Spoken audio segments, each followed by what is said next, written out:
It's another Raw video from your favorite YouTube scout, Draftrawthentic. Yes, I'm finally here making another video, and like I said, it's a Raw one, so there will be no edits.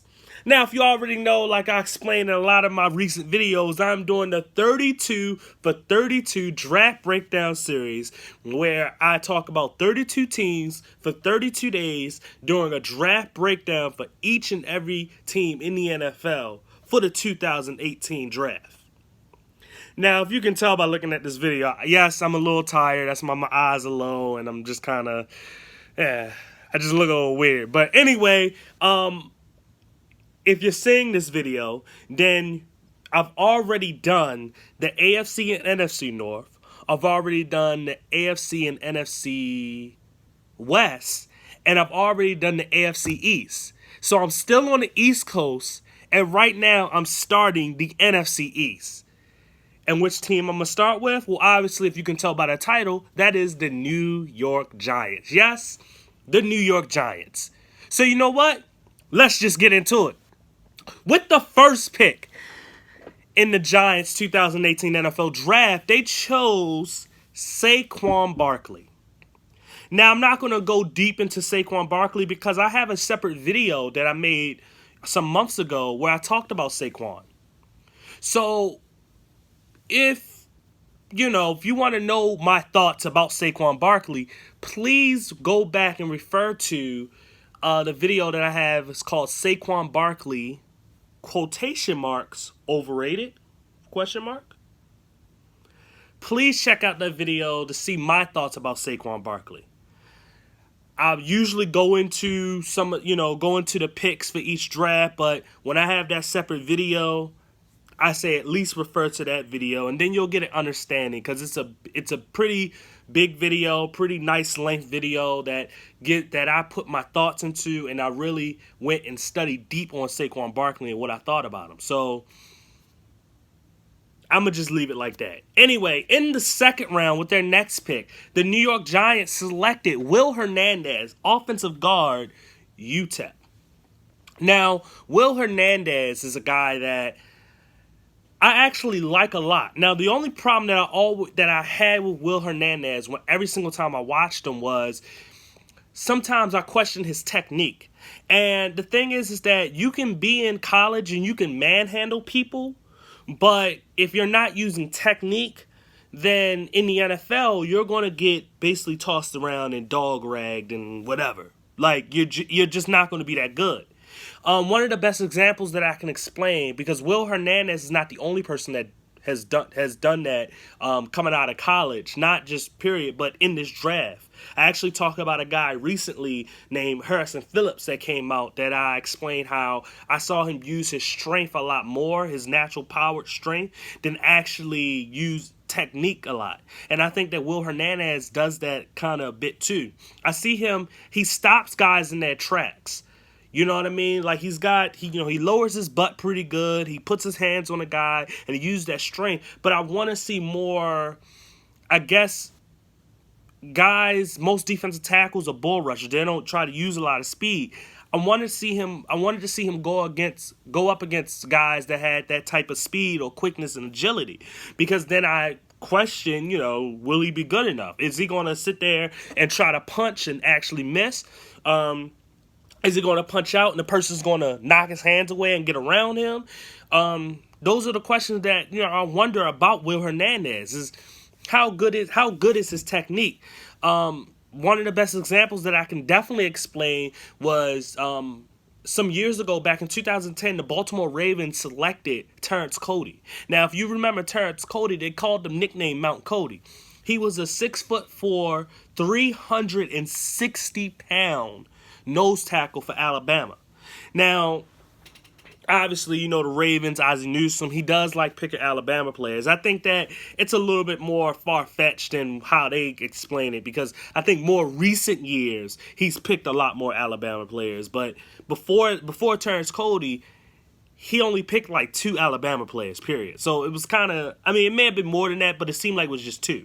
But anyway, with Terrence was that he was a big guy and he used his strength a lot. He used his big body a lot. But when he got into the NFL, he got tossed around. And you're talking about a dude that's 360, 350 pounds. And he's getting tossed around so easily. What happened is that he wasn't and not to say Will Hernandez is not a gym rat, but Terrence Cody definitely wasn't a gym rat, and he used a lot more of his big body and his natural growing strength instead of actually building up on his strength and becoming that player. You would think he would be hard to move, and he wasn't hard to move because he didn't play with the correct technique. So that's the best example that I can explain. And I know he's a nose tackle and not a guard, but it's the example of how technique really pushes a player up to the echelon that they want to become. So we will see that about Will Hernandez. I still do like Will Hernandez, but that's going to be the question when it comes to him.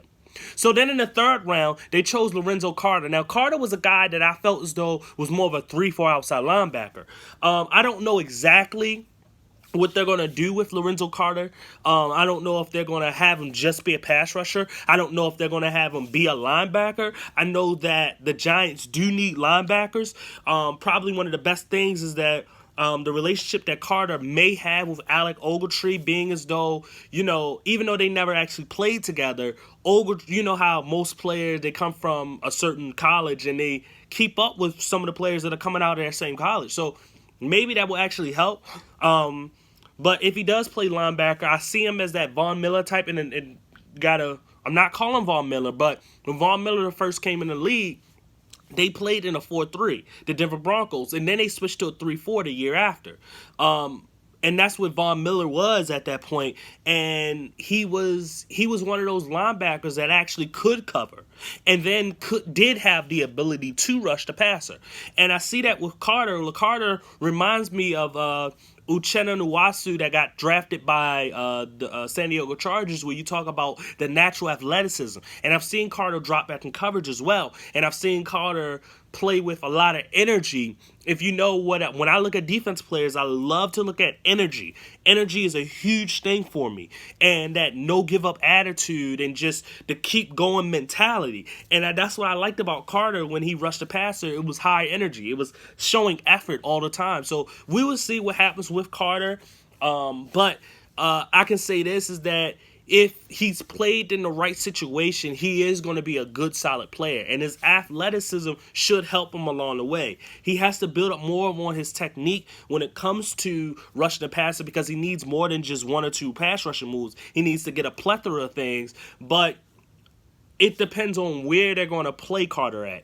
If they're going to have him as that third down pass rusher, I think you got something to build on.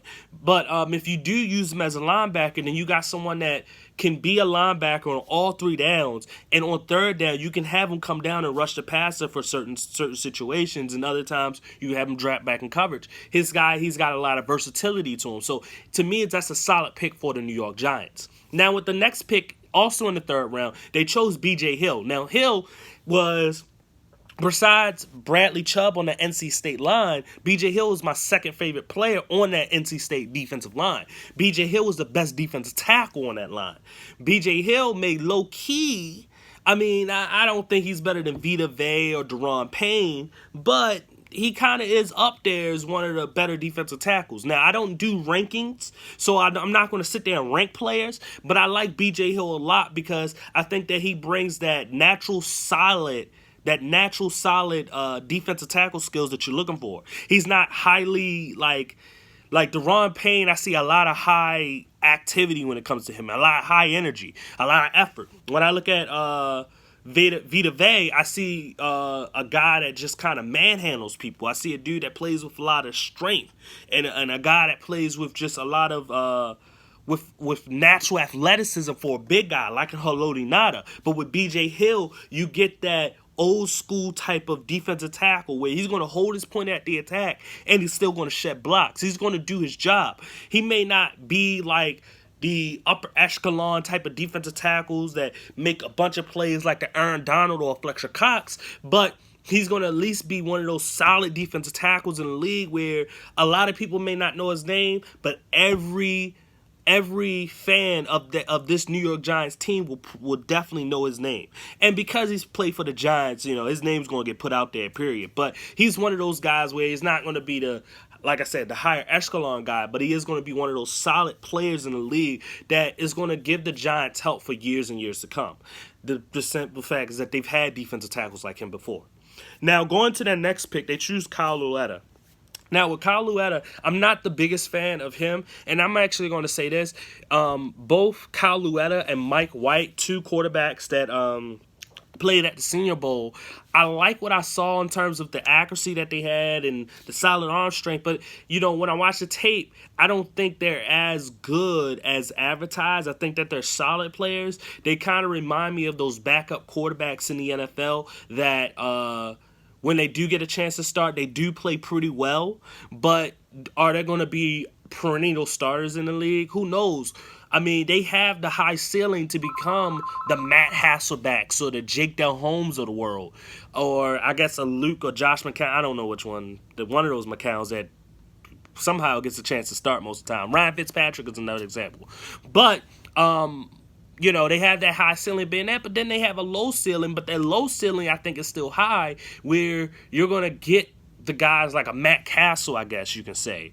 He wasn't terrible. But he wasn't one of those greats. But he definitely wasn't terrible. So we'll see what you'll get with Kyle Louetta. I think it's a solid pick, but it's definitely a backup quarterback type of situation. That's not a starting quarterback to me. In terms of what I look for and what are my standards and what is, how stuff looks recently coming out. But you don't know, because nobody predicted Dak Prescott to be a starting quarterback, and he kind of is.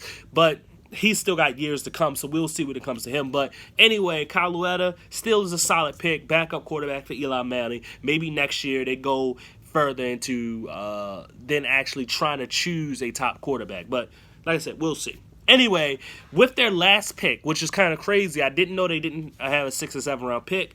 Maybe they traded those, I'm not sure. But anyway, they chose R.J. McIntosh. Now, R.J. McIntosh is the example of what I said earlier about high energy and effort and showing that will to attitude and all of that. Like, when I watched him play, he kind of remind me of his teammate Chad Thomas as well, that got drafted by the Browns, is a guy that just kept going. And when you show effort, if the numbers are not there, eventually the production will come there. Khalil Mack is the best example, where his first year, he had so much effort and everything, but there was no production numbers. But the next year, he played the exact same way, and he had 14.5 sacks. So it was like, it was a turn of a tide. Like, it's kind of crazy. Like, the simple fact is that R.J. McIntosh is a guy that that plays like that and doesn't get the numbers like he probably should get, but I think that when he gets into the NFL, he's eventually going to get that type of stuff. And I believe with that 1-2 punch with him and B.J. Hill, it makes sense. B.J. Hill is a guy that, he can get to the quarterback a bit, but, I like him more of, as a solid run stuffer that has that ability to get to the quarterback, while R.J. McIntosh definitely has the ability to get to the quarterback. Not to say he's one of the better run stuffer type of dudes, but I believe he can hold his own. But when it comes to the 1-2 punch, you got two guys that can kind of feed off of each other and play like that. And I'm not saying that these guys are going to be starting defensive tackles, but for the New York Giants, you're building something, and you're building on your interior with the Will Hernandez pick, with the R.J. McIntosh. You're building on the inside and you're going on the outside, but you're really building that strong inner core for both the offense and defense. Is also the reason why they went and they picked up Saquon Barkley in the first, getting a running back to try to build that power scheme that you want on both offense and defense, that bully type of stuff. So anyway, that's pretty much what I think about the New York Giants and the 2018 NFL Draft that they had. If you like this video, please hit that like button. If you want to see more of my draft breakdowns, please subscribe. If you didn't like what I had to say about any of these Giants picks, please comment so we can debate. Share this video so other people can join the comments and we can all debate and we can build this huge draft community. Once again, this is Draft Raw Authentic. I thank you for watching. Goodbye.